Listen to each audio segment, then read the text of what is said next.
আওয়ামী লীগের স্বাভাবিক অবস্থায় ফিরতে এই ৫ থেকে ৬ বছর লাগবে। তাকে নিষিদ্ধ করেন আর কবরের ৭০ হাত নিচে পুঁতায় রাখেন। সে ৫-৬ বছরের মধ্যে এখান থেকে আবার জীবিত হবে। অন্যান্য দল জীবিত হতে যত সময় লাগে তার চেয়ে সে দ্রুত জীবিত হবে। তার অর্থনৈতিক সক্ষমতা, তার বুদ্ধিবৃত্তিক সক্ষমতা, অনলাইন জগতের সক্ষমতা, প্রযুক্তিগত সক্ষমতা, আন্তর্জাতিকভাবে তাদের একটা যে স্টেক হোল্ডারশিপ আছে, এই সমস্ত কিছু কারণে তাদের সময় লাগবে ৫ থেকে ৬ বছরের মধ্যে। তাদেরকে এই যে নিষিদ্ধ করলেন, এই নিষিদ্ধ করার ফলে তারা যখন রিস্টোর করবে, ওইদিন তারা রক্তের হোলি খেলা খেলবে। ঠিক আছে? আমরা এটাই বলছিলাম যে এই প্রক্রিয়াটা সঠিক হচ্ছে না। এই প্রক্রিয়াটা সঠিক হচ্ছে না কেন? কারণ আওয়ামী লীগকে যদি আওয়ামী লীগ হিসেবে রাখতেন, অন্তত ৫টা বছর ওরা চুপ করে থাকতো। আজকে এই আওয়ামী লীগকে যখন বিএনপির মধ্যে নেওয়া হচ্ছে, এই আওয়ামী লীগকে যখন জামাতের মধ্যে নেওয়া হচ্ছে, এই আওয়ামী লীগের টাকা পয়সা অর্থকরীর উপর যখন এনসিপি ভর করছে, ওরা কিন্তু একটা স্ট্যাবিলিটি পাচ্ছে।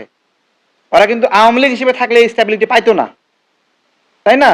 তো যে আওয়ামী লীগ, যে শেখ হাসিনাকে ভালোবাসে, শেখ মুজিবকে ভালোবাসে, যে কমফোর্ট ফিল করে জয় বাংলা বলতে, ও পিঠ বাঁচানোর জন্য সাময়িক এনসিপি করতে পারে। ও যখন স্পেস পাবে তখন ওইখানে ঘুরায়ে কইসা একটা চট দিবে এনসিপি রে। বহুত বাটপারি করছে, সর এখান থেকে। এটা করবে না ওরা? করবে না? তাহলে আমরা বলতেছিলাম এইটাই, সবাই এখন আওয়ামী লীগ হয়ে গেছে বিধবার বউ, মানে ওই যে মানে স্বামী পরিত্যক্তা বউ হয়ে গেছে। এখন সবাই এই আওয়ামী লীগের সেবা যত্নে লিপ্ত হয়ে গেছে। ঠিক আছে? সবাই সেবা যত্ন করতেছে। কেউ আওয়ামী লীগকে মানে হলো বিভিন্ন, আমরা আসলে এই বিষয়গুলো নিয়ে এখন কি করবেন, এক দল টানতেছে আর এক দল না টানলে আবার হেরা পিছায় পড়ে, তাই না? এখন এনসিপি হর হামেশা আওয়ামী লীগের ভিতরে ঢুকাইতেছে, ঘরে ঢুকাইতেছে, এইদিকে বিএনপি ঘোষণা দিতেছে যে আওয়ামী লীগের ফেরেস্তা যারা আছে তারা সদস্য হতে পারবে, তাই না?